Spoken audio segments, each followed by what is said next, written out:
days, one chapter a day, right? So what we're going to do this time, it's going to be 13, 15 weeks, somewhere around in there. We're going to teach it. Now, the next time, we're going to have it on a Sunday morning. And it will be the first 10 that signs up of our adults can go to it. But I want you to see what's going to happen is going to be better. I'm going to be better off after sitting and listening, going back through the basics and building myself up. I'm going to be better off. You can't get enough of the simplicity of Christ. You cannot. You can't get enough of the foundation. And I'm telling you, whenever they go on Sunday morning and they go into that class and they go into there drinking that milk, when they return back to you in 15 Sundays, Sunday school teachers, listen, they're going to be more solid than they were when they left. And so I want you to see that Pastor is for this, in so much that I've asked Brother Frank to do it in here for us. That we need it.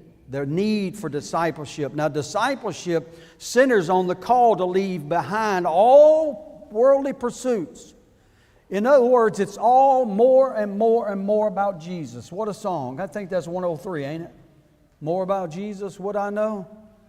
It's leaving behind. Now listen, true Christian discipleship is defined as lifelong. We don't all of a sudden become a discipleship today and then we're going to cast it aside. It is a start to finish of the course and race. But nobody runs a 5K fairly and rightly by starting at the 3K mark. You have to start at the start line and get to the finish line. We're all running a race. Good thing is we're running the race together. All right, so it's a daily commitment to following Jesus. It's daily. A daily dose of Christ. Y'all know those saying about the teachers. We got a bunch of teachers in here. I was telling the men the other night at prayer on Wednesday, I feel so inadequate nowadays because we get more and more teachers here in the church. And man, I don't have like my it's like way down yonder.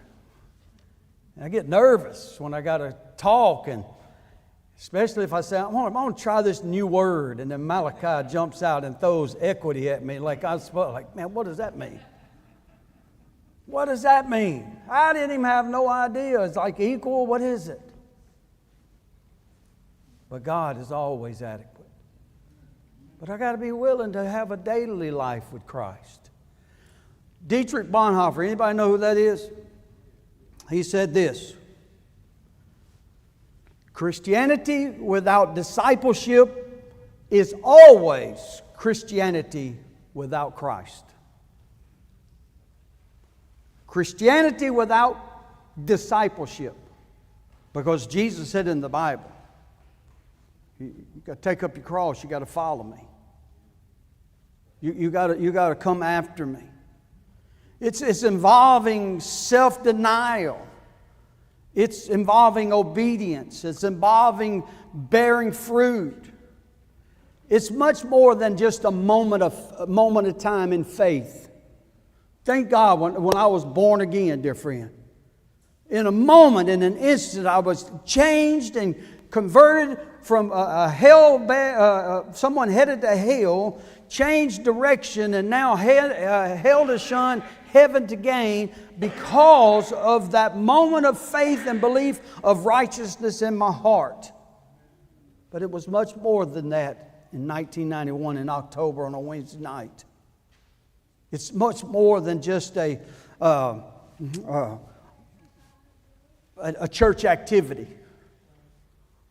Well, I went to the church fellowship, so I must be a disciple. No, you were just hungry. Well, I went to the church conference and was there on the first night.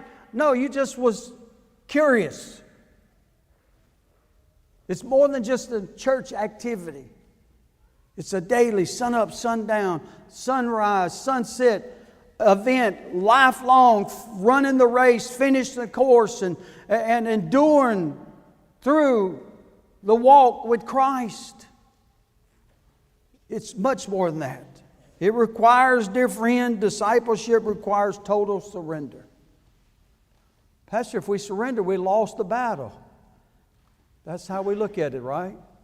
When I surrender my all to Jesus, I'm willing to sit at His feet and choose the best of things, like Martha. Just to hear His voice. Well, how do we get there? We get there starting from the basics, from the foundation, drinking that milk, learning what principles and precepts in Scripture means to me as a child of God. It means a lot. In Luke chapter number 14, when I read this back the last time we was in Luke 14 was 3 Sundays ago. When we was in Luke 14, I think it was the first Sunday we was in here. Look at verse 25. And there went a great multitude with Him, and He turned and said to them, if any man come to me